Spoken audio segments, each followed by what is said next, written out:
नमस्कार विद्यार्थी मित्रांनो, पॉलिटी बाय गोपाल सर या ऑनलाईन प्लॅटफॉर्मवर आपलं सहर्ष स्वागत आहे. मित्रांनो, आपण रणसंग्राम स्कोअर बूस्टर सिरीज सुरू केलेली आहे. कशासाठी? तर येणारी जी कंबाईन आहे त्यामध्ये आपल्याला काय आणायचे आहे? मॅक्झिमम मार्क आणायचे आहे. तर हा व्हिडिओ क्रमांक 3 आहे.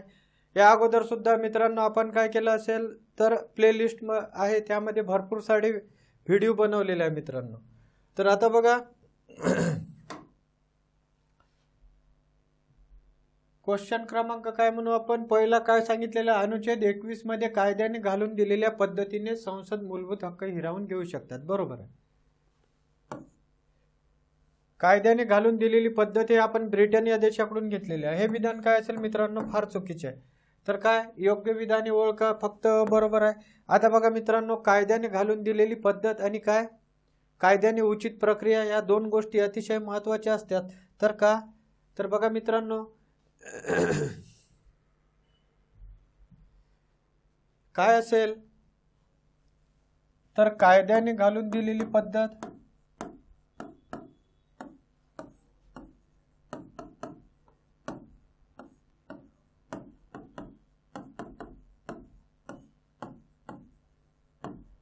याला इंग्लिश मध्ये प्रोसिजर इस्टॅब्लिश बाय लॉ म्हणतात. काय म्हणतात? तर प्रोसिजर इस्टॅब्लिश बाय लॉ.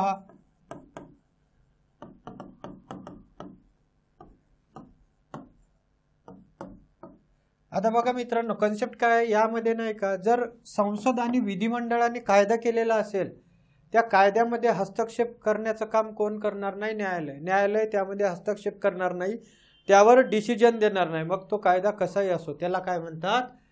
कायद्याने घालून दिलेली पद्धत प्रोसिजर इस्टॅब्लिश बाय लॉ म्हणतात. संसद किंवा विधिमंडळ काय? संसद किंवा विधिमंडळ काय करणार नाही? तर हस्तक्षेप करणार नाही. कोण हस्तक्षेप करणार नाही? तर न्यायालय हस्तक्षेप करणार नाही. कायदा कोणी बनवला असेल तर संसद किंवा विधिमंडळ यांनी जर कायदा बनवलेला असेल तर त्यामध्ये हस्तक्षेप न्यायालय करणार नाही, त्यावर डिसिजन देणार नाही. म्हणजे तो कायदा बाद ठरवणार नाही. कोण ठरवणार नाही? आपलं न्यायालय. आता ही पद्धत किंवा हा कन्सेप्ट कुठे आढळतो? तर हा कन्सेप्ट ब्रिटनमध्ये पाहायला मिळतो. परत बघा मित्रांनो, दुसरा कन्सेप्ट.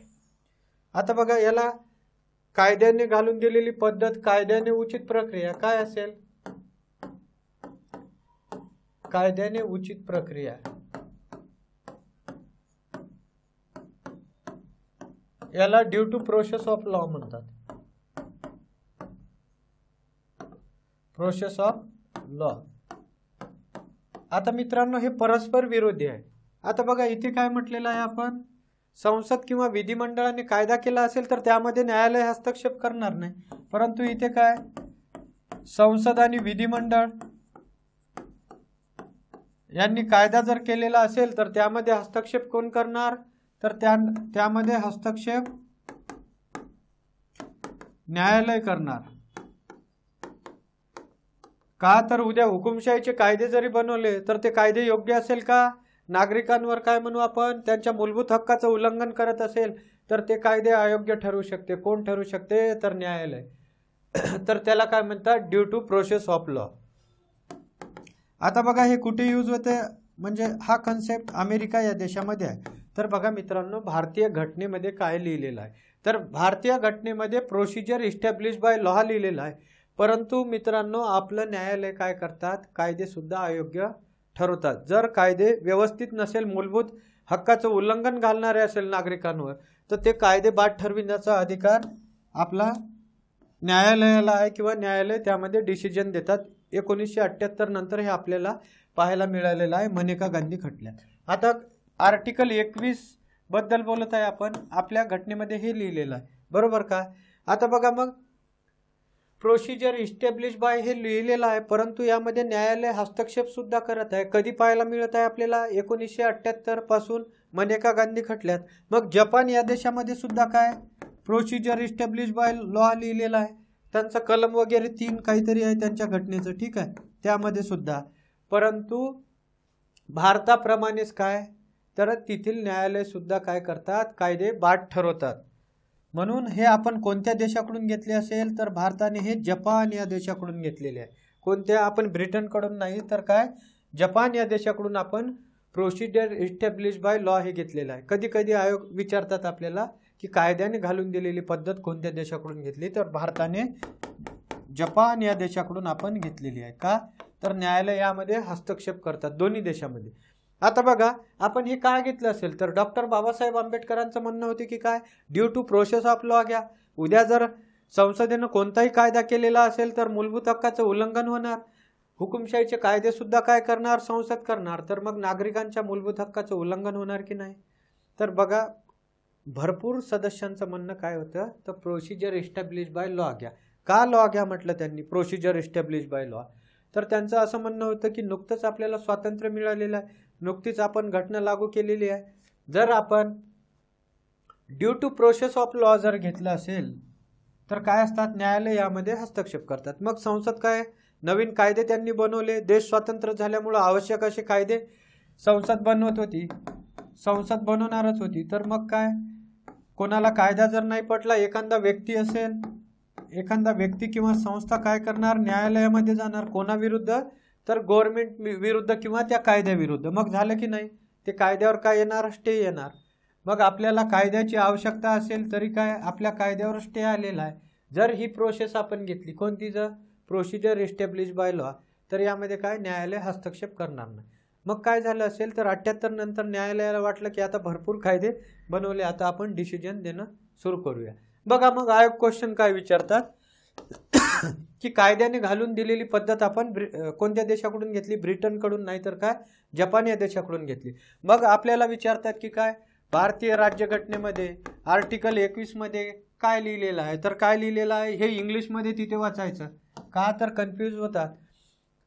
का कन्फ्यूज होत असेल तर मराठीत खूप सारे त्याला काय म्हणू आपण, समानार्थी शब्द असतात. ठीक आहे.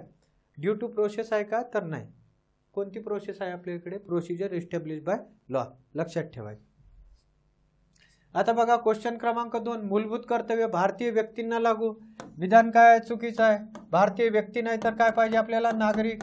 आता नागरिक आणि व्यक्तीमध्ये काय फरक आहे ते सुद्धा बघू आपण. मूलभूत कर्तव्य गैरन्याय प्रविष्ट आहे, तर योग्य पर्याय काय, तर बरोबर आहे. आता बघा, व्यक्ती, भारतीय व्यक्तीमध्ये कोण येणार, तर बघा मित्रांनो,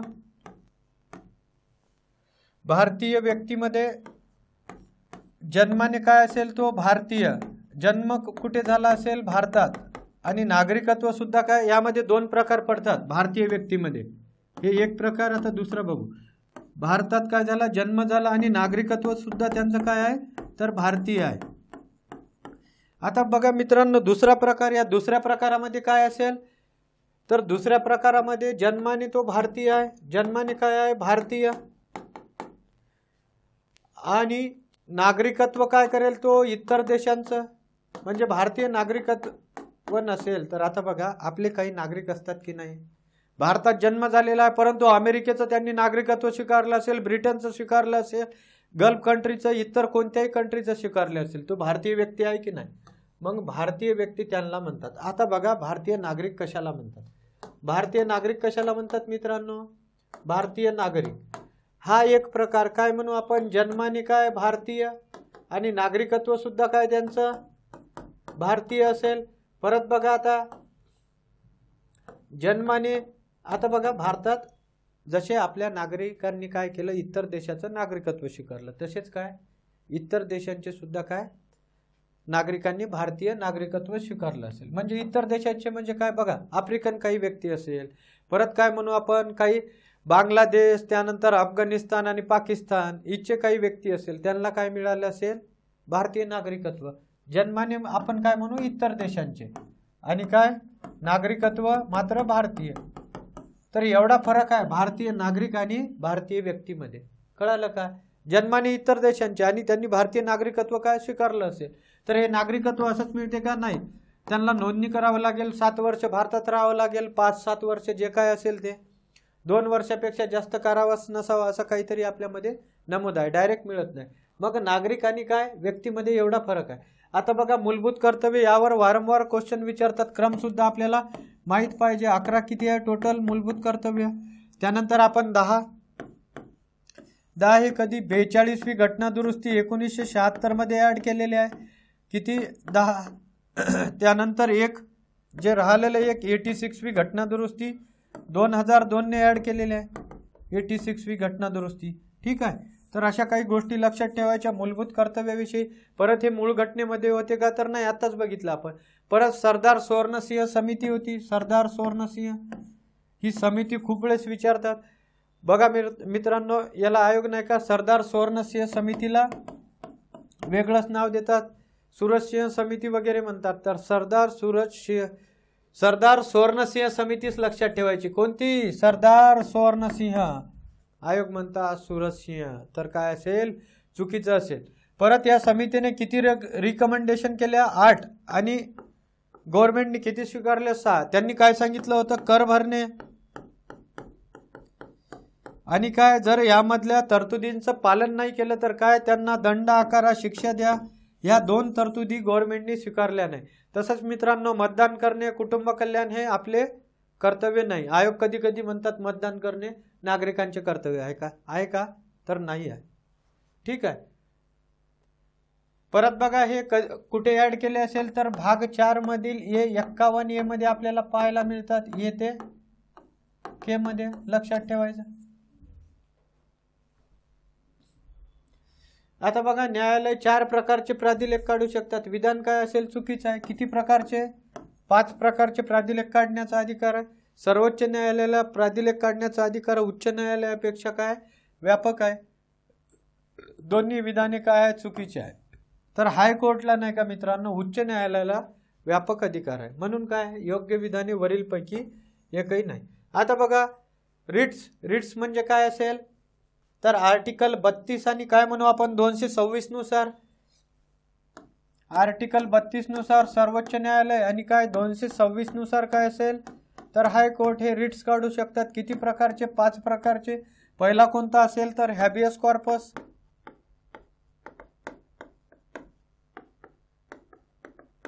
आता यामध्ये काय असतात तर बघा, बेकायदेशीरपणे अटक करता येत नाही. एखाद्या व्यक्तीला जर बेकायदेशीरपणे अटक केलेली असेल एखाद्या काय म्हणू आपण पोलीस डिपार्टमेंटने, तर त्याला काय करावं लागेल? आधी 24 तासाच्या आत हजर करावं लागतात न्यायालयामध्ये अटक झाल्यानंतर. मग आपले न्यायालय म्हणजे काय, दंड अधिकारी न्यायाधीशांपुढे ते काय करतात तर त्या व्यक्तीला बेकायदेशीर अटक असेल तर मुक्त करतात. आणि काय, जर त्यांनी गुन्हा केलेला असेल तर त्यांना बघा 7 दिवस 15 दिवस पोलीस कोस्टडी मिळतात. म्हणून एखाद्या व्यक्तीला जर अटक केली असेल बेकायदेशीर तर न्यायालय काय करणार? मुक्त करणार. आता हे हॅबियस कॉर्पस आपल्याला काय दृश्यम पिक्चर आहे की नाही त्यामध्ये सुद्धा पाहायला मिळते. दृश्यम पिक्चर मध्ये एखाद्या व्यक्तीला बेकायदेशीरपणे अटक करता येत नाही. अटक केली तर काय न्यायालयापुढे हजर करावं लागेल. जर समजा त्या पोलिसांनी काय म्हणू आपण त्या पोलीस अधिकाऱ्यांनी जर त्या व्यक्तीला दंड अधिकाऱ्यापुढे उभं नसेल केलं तर काय करावं? अर्ज करावा लागतो. मग अर्ज तो स्वतः व्यक्ती करेल किंवा काय त्याचे नातेवाईक किंवा काय मित्र करतात. त्याला हॅबियस कॉर्पस म्हणतात. भारतात सर्वात जास्त यूज होतात बेकायदेशीर अटकेपासून संरक्षण. आता दुसरं बघा काय असेल मॅन्डमस. आता हे इंग्लिशमध्येच लक्षात ठेवा का तर मराठीत खूप सारे त्याला नाव आहे. मॅन्डमस म्हणजे काय मित्रांनो बघा, जे आपले अधिकारी आहे कोणते अधिकारी? सार्वजनिक अधिकारी कर्तव्य पार पाडण्यास काय असेल? सार्वजनिक अधिकारी कर्तव्य पार पाडण्यास अपयशी ठरले. सार्वजनिक काय जे आपले गव्हर्नमेंटचे अधिकारी आहे की नाही ते. तर आता बघा एखादं एक्झाम्पल समजण्यासाठी आपण चांगलं एक्झाम्पल म्हणजे काय समजण्याचं एक्झाम्पल बघू कोणतं असेल तर बघा मित्रांनो झडपी शाळा आहे आणि झडपी शाळेमध्ये नाही का आपल्या लहान भावांची आपल्याला ॲडमिशन घ्यायची आहे. आपण त्या शाळेमध्ये गेलो एक्झाम्पल बघत आहे. आपण समजा त्या शाळेमध्ये गेलो असेल आणि तिथे व्हॅकन्सी खाली आहे. तिथे काय व्हॅकन्सी खाली आहे. परंतु तिचे जे मुख्याध्यापक आहे मुख्याध्यापक काय म्हणतात की नाही आमच्याकडे जागा खाली नाही म्हणून तुम्हाला आम्ही ॲडमिशन देऊ शकत नाही. मग अशा वेळेस काय करायचं आपण? RTI right to information act आहे की नाही माहिती घ्यायची. त्यामध्ये जर आपल्याला मिळालं की खरोखर जागा खाली आहे आणि आपल्याला काय मुख्याध्यापक मुद्दामून आपल्याला ॲडमिशन देत नाही तर अशा वेळेस आपण काय करणार? न्यायालयात जाणार. मग न्यायालय काय करतात? हे चौकशी करतात आणि इथे जर खरोखरच जागा खाली असेल तर काय म्हणेल की यांना तुम्ही काय द्या ॲडमिशन द्या.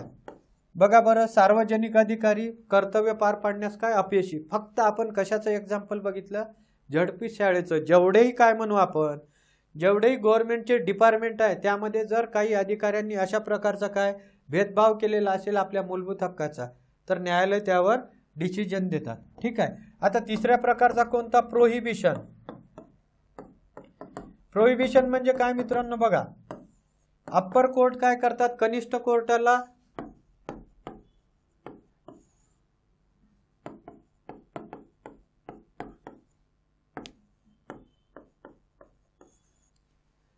अप्पर कोर्ट कनिष्ठ कोर्टाला उल्लंघन करण्यापूर्वी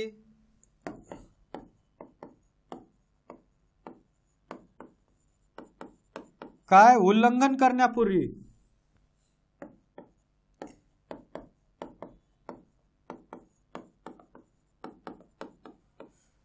करण्यापूर्वी काय करेल, तर ऑर्डर देईल.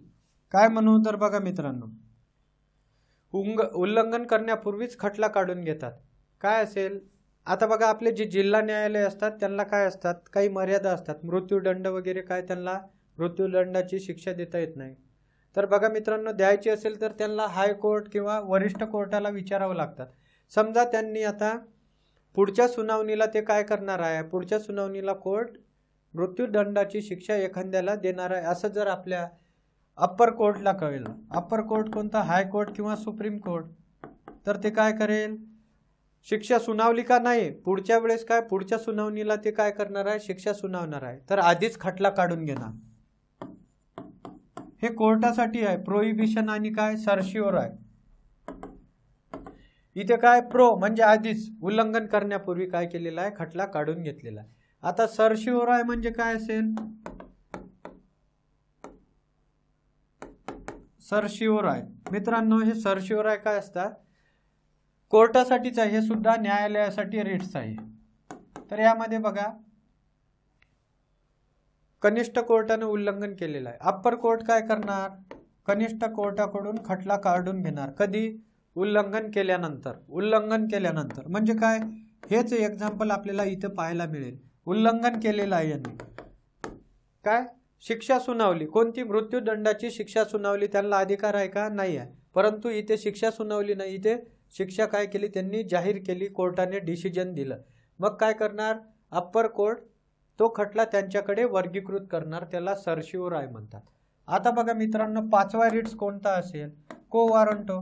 को वॉरंटो म्हणजे काय, तर बघा हे आधीच्या काळामध्ये घडत होतं. कशा प्रकारे घडत होतं मित्रांनो, आधीच्या काळी एखाद्या व्यक्तीची पात्रता नसताना सुद्धा काय त्यांनी पद धारण केलेलं आहे. आता बघा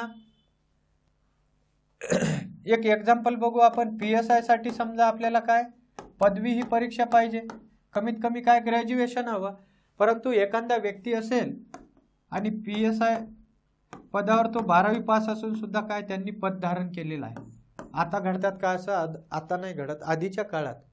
तर काय व्हायचं, असं जर घडत असेल, पात्रता आहे का, पात्रता पदवी पाहिजे, परंतु तो 12वी पास आहे तरी त्यांनी पद ग्रहण केलं किंवा धारण केलेलं आहे.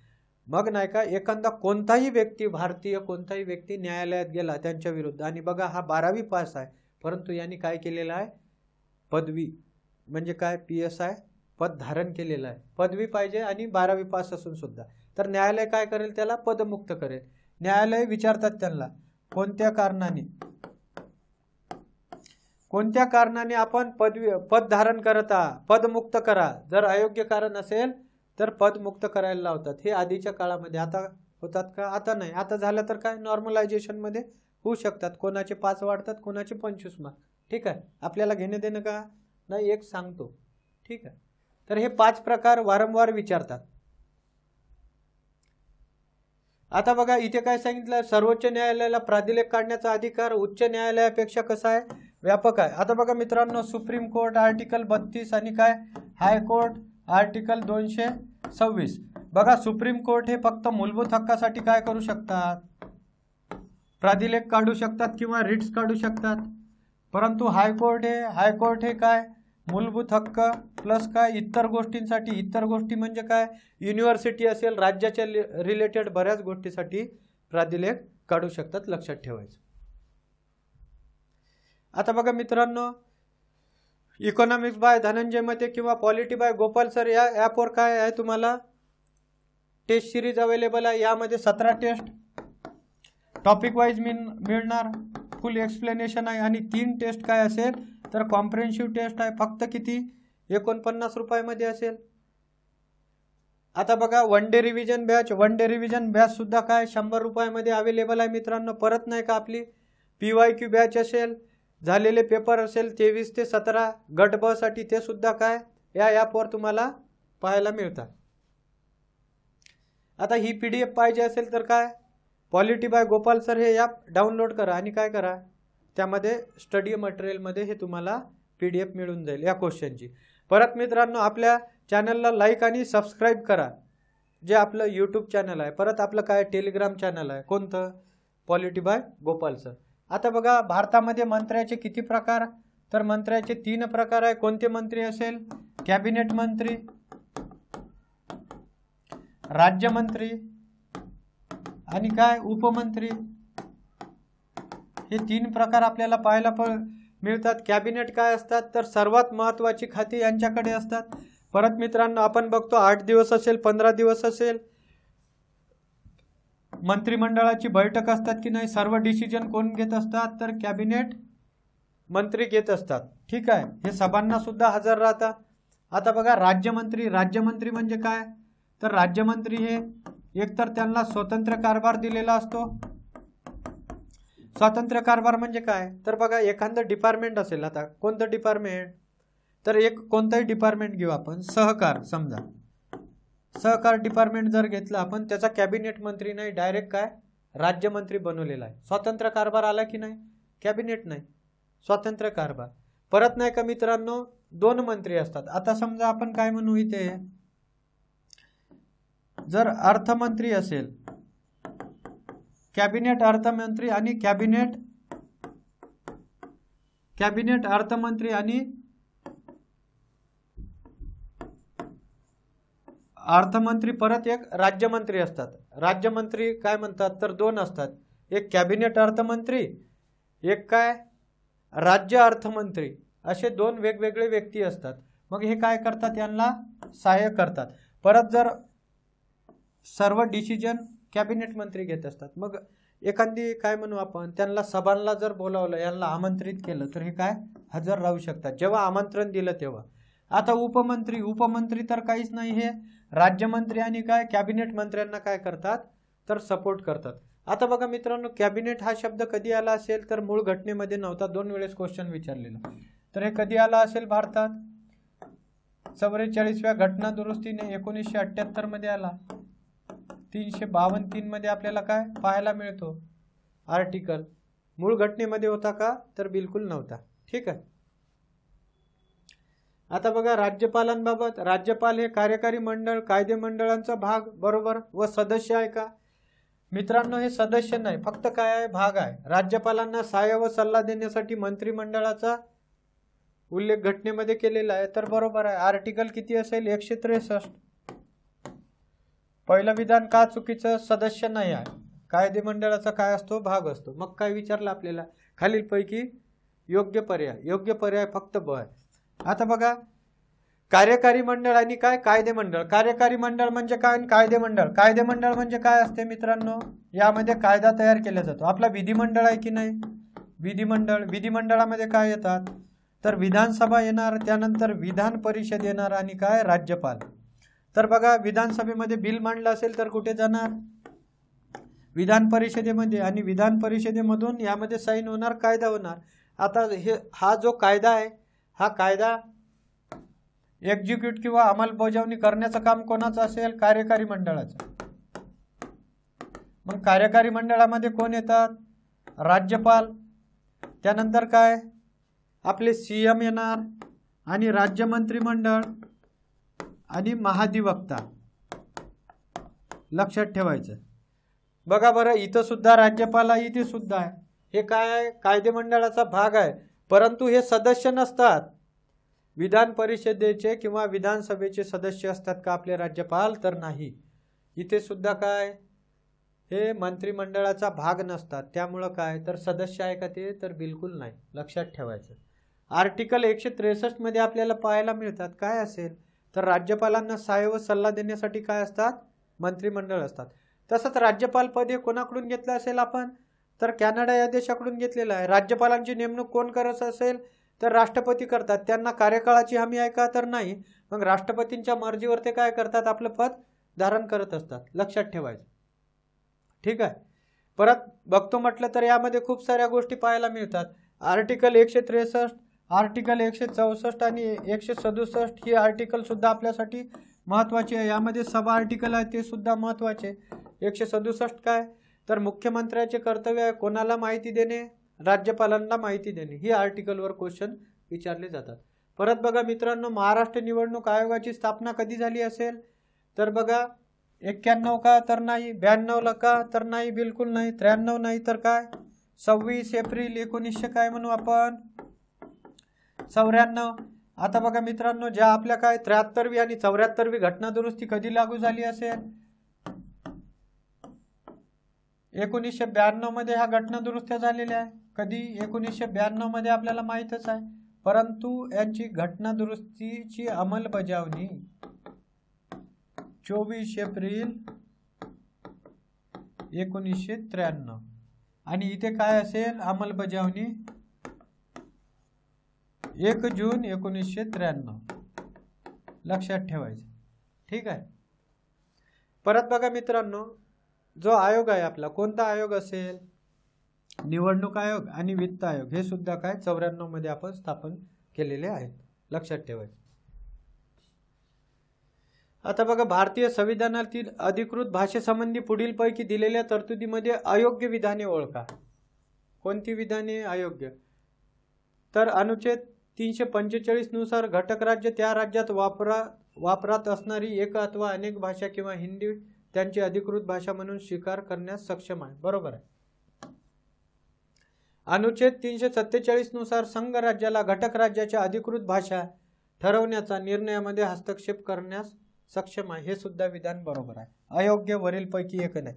आता बघा मित्रांनो, भाषेबद्दल विचारलेलं आहे तर भाषा म्हणजे काय तर आपल्या महाराष्ट्रात कोणती असेल, मराठी असेल. परत काय म्हणू आपण, गुजरातमध्ये गुजराती असेल. गोव्यात आपण गेलो तर किती भाषा, 3 भाषा पाहायला मिळतात आपल्याला. गोव्यामध्ये कोणत्या भाषा असेल, मराठी आहे, गुजराती आहे आणि काय मराठी आहे, गुजराती आहे, भरपूर अजून एक भाषा आहे तिथे. 2-3 भाषा आपल्याला काय पाहायला मिळतात. तर बघा मित्रांनो, मग हे भाषा ठरवण्याचं काय राज्यावर आहे. महाराष्ट्रात मराठी, तेलंगूमध्ये गेलो तर तेलंगणा. हे सर्व भाषा कोण स्वीकारू शकतात तर आपले घटक राज्य आपापल्या याच्यानुसार. आपण जम्मू आणि काश्मीरला गेलो तर काय असणार तिथे त्यांची काश्मीरी भाषा नाही तर उर्दू भाषा त्यांनी केलेली आहे. लक्षात ठेवायचं. तेलंगणामध्ये सुद्धा तेलुगू आणि काय उर्दू भाषा त्यांनी हे केलेली आहे, राजभाषा म्हणजे त्यांची राज्याची भाषा म्हणून.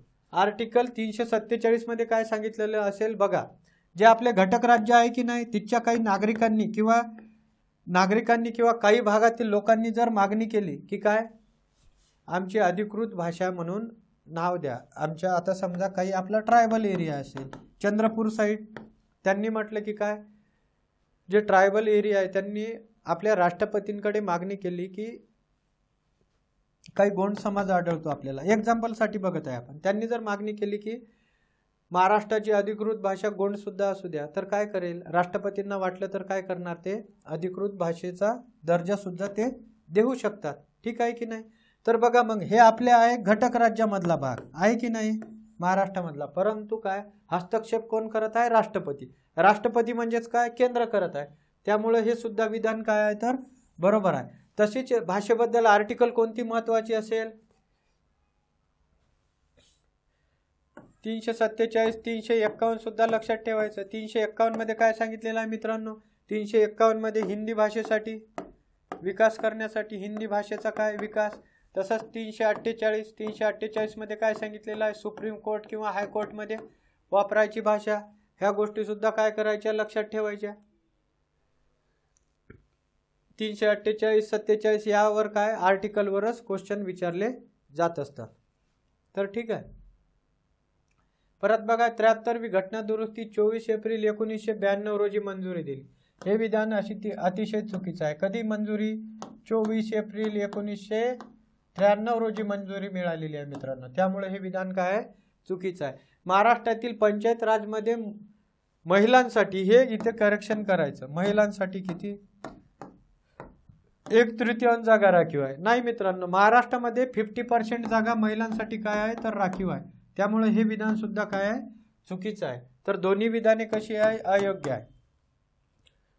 योग्य पर्याय वरील पैकी नाही. आता बघा, पंचायत राज बाबत आपल्याला माहीतच असेल, पंचायत राज 73वी घटना दुरुस्ती, 74वी घटना दुरुस्ती, 73व्या घटना दुरुस्तीने विधेयक क्रमांक काय, विधेयक क्रमांक हे 72 होतं त्यावेळेस, विधेयक जे मांडलं होतं 72, परंतु घटना दुरुस्ती मात्र 73वी कधी झाली असेल तर 1992 मध्ये.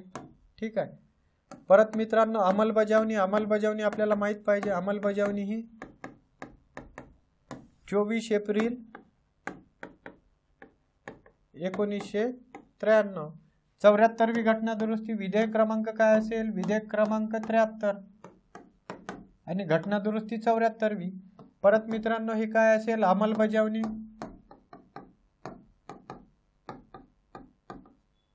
1 जून 1993. लक्षात ठेवायचं, अंमलबजावणी वेगळी असतात आणि काय घटना दुरुस्ती वेगळ्या दिवशी झालेली असते. 2024 पासून काय पंचायत राज दिवस म्हणून सुद्धा 2010 पासून काय पंचायत राज दिवस म्हणून 24 एप्रिल पाळला जातो.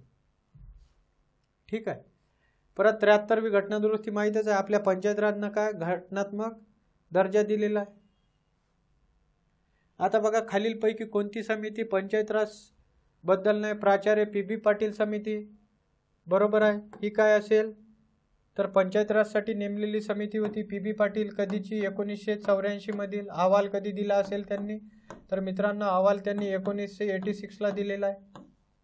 ठीक आहे. यांनी परत काय रिकमेंडेशन केली असेल तर थेट जनतेमधून काय निवडा, सरपंचांची निवड करा. यांचे बघा स्थापना आणि अहवाल सुद्धा विचारतात. थेट सरपंच जनतेमधून निवडा कोणी सांगितलं असेल तर PB पाटील यांनी सांगितलेलं आहे. बलवंतराय मेहता समिती. आता बलवंतराय मेहता समितीची स्थापना कधी झाली असेल तर 1957, जानेवारी 1957 मध्ये स्थापना. अहवाल कधी दिला असेल तर मित्रांनो, अहवाल नोव्हेंबर 1957 मध्ये यांनी अहवाल दिलेला आहे. लक्षात ठेवायचं. परत काय, अशोक मेहता समिती. अशोक मेहता समितीची स्थापना 1977 मध्ये झाली. परंतु राजमन्नार समिती ही पंचायत राजसाठी आहे का तर नाही मित्रांनो, हे काय असेल, केंद्र राज्य संबंध यासाठी ही समिती स्थापन केली होती. केंद्र राज्य संबंध म्हणू आपण. आता बघा, कधी स्थापन केली असेल 1969 मध्ये. अहवाल कधी दिला त्यांनी 1971. हे पंचायत राजसाठी नाही तर कशासाठी आहे, केंद्र राज्य संबंध. DMK सरकारने केलेलं आहे. PB पाटील. आता बलवंतराय मेहता समिती आपल्याला माहीतच आहे, काय केलं असेल त्यांनी 1952चा काय म्हणू आपण, समुदाय विकास कार्यक्रम असेल 1952 मध्ये. त्यानंतर राष्ट्रीय विस्तार सेवा यांचं परीक्षण करण्यासाठी ही समिती नेमली होती. मग पंचायत राजसाठी प्रॉपर ही समिती नेमली नव्हती, तर समुदाय विकास कार्यक्रम होता तो आपला 1952चा, आणि राष्ट्रीय विस्तार सेवा त्याचं परीक्षण करण्यासाठी ही समिती नेमली. ही समिती नेमल्यानंतर त्यांनीच सांगितले की काय पंचायत राज व्यवस्था लावा. कोणती, त्रिस्तरीय पंचायत राज सेवा. त्यानंतर त्यांनी काय पंचायत समितीला जास्त महत्त्व दिलं. कशाला, पंचायत समितीला.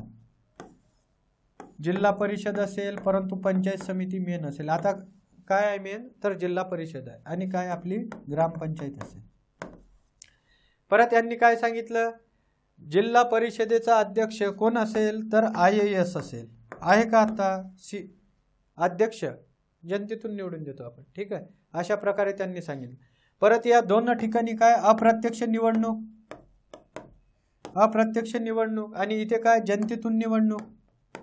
मग यांना कोण निवडून देणार तर ग्रामपंचायत निवडून देणार. अशा प्रकारे त्यांनी सांगितलं होतं. परत त्यांनी काय लोकसभा आणि काय विधानसभेच्या सदस्यांना डायरेक्ट जिल्हा परिषद मध्ये सदस्यत्व द्या. भरपूर गोष्टी त्यांनी सांगितल्या होत्या मित्रांनो. मग यांचं परीक्षण करण्यासाठी आपण वसंतराव नाईक साहेबांची समिती 1960 मध्ये नेमली होती. बरोबर का. त्यानंतर काय त्यांनी 61 मध्ये अहवाल दिला. बऱ्याच गोष्टी त्यांनी काय केल्या, स्किप केल्या. ठीक आहे. हे लोकसभा विधानसभा त्यांनी काय म्हटलं, जिल्हा परिषद मेन करा, IAS अधिकारी सुद्धा त्यांनी म्हटलेलं होतं. तर अशा प्रकारे बलवंतराय मेहता समिती पहिली समिती होती. अशोक मेहता समिती यांनी 2 स्तर सांगितले होते. 1977 मध्ये स्थापन केली होती ही. राजमन्नार समिती हे कशासाठी आहे, तर केंद्र राज्य संबंधाबद्दल आपल्याला पाहायला मिळतात. तर ठीक आहे मित्रांनो, राहिलेले क्वेश्चन काय करू आपण नेक्स्ट व्हिडिओमध्ये घेऊ. तर मित्रांनो, तुम्हाला व्हिडिओ आवडला असेल तर काय करा, लाईक आणि सबस्क्राईब करा. धन्यवाद.